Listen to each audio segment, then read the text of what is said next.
All right, this is chemistry lesson 7.04. We're going to start writing names and formulas. We're going to do this by group. So the first group that we're going to look at are type 1 cations. And we said in the last video, type 1 cations only ever have one charge. So they only ever have one possible positive charge. And binary compound means that we have a monoatomic anion. So these are about as simple as you can get. Type 1, a cation, and a monoatomic anion. Well, you'll notice on my list that the first one you guys don't have. So what do you notice about this? Pause the video if you need to. All right, hopefully you notice that this is different because all of these, zinc, sodium, potassium, strontium, calcium, and lithium, are all metals, but carbon's a nonmetal and oxygen is a nonmetal. This is a covalent compound. So this is going to have the old names where we do carbon, and then I do a prefix, it's going to be mono, and then I change the ending to IDE. So that's going to be carbon monoxide.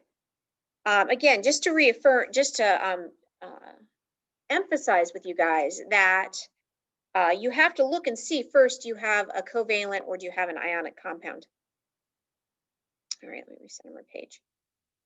So these guys are pretty easy. All you're going to do to write the name, so the rule is for these type is you write the first element name,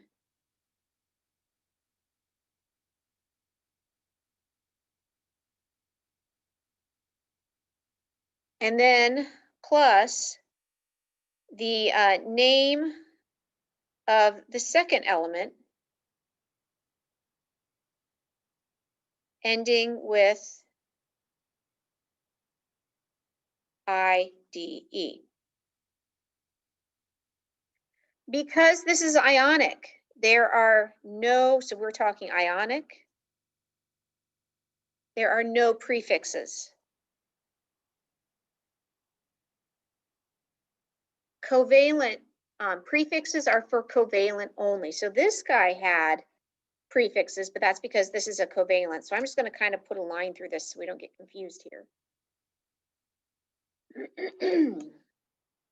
So the name of this is lithium, and this is sulfur, so I'm going to change the ending to this to sulfide. This is going to be, it doesn't matter that there's three, this is just going to be calcium.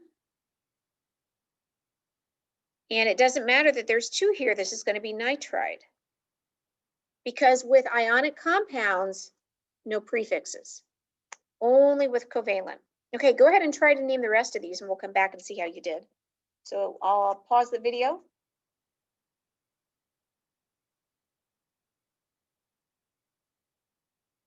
Did you have strontium bromide? Do you have potassium oxide?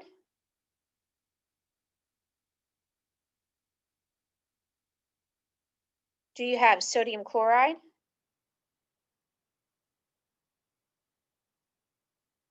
And do you have zinc iodide?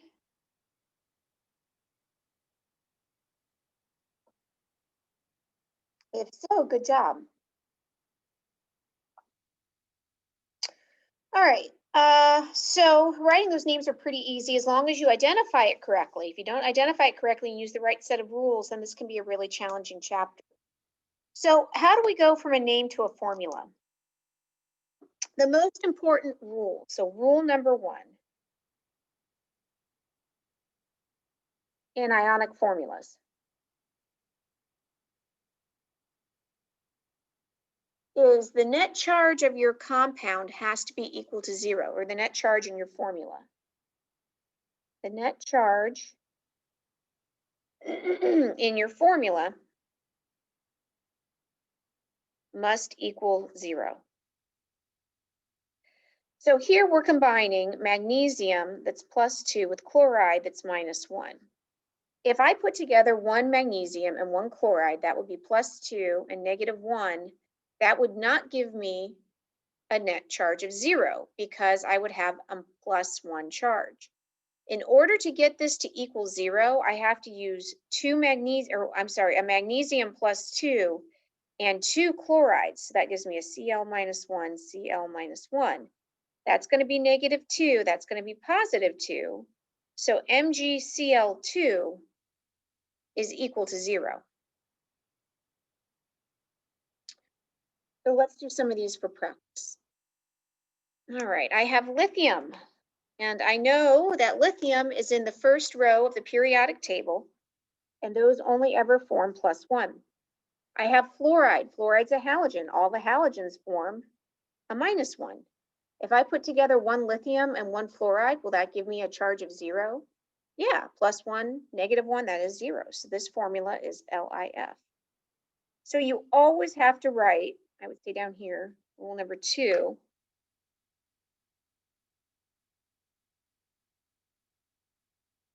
is to write out your ions with their charges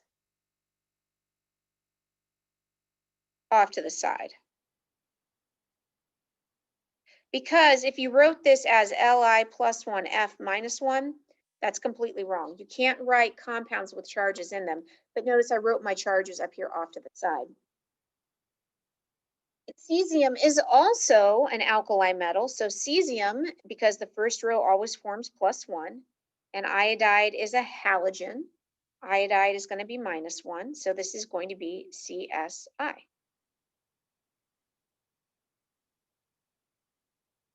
All right, we already said sodium is +1.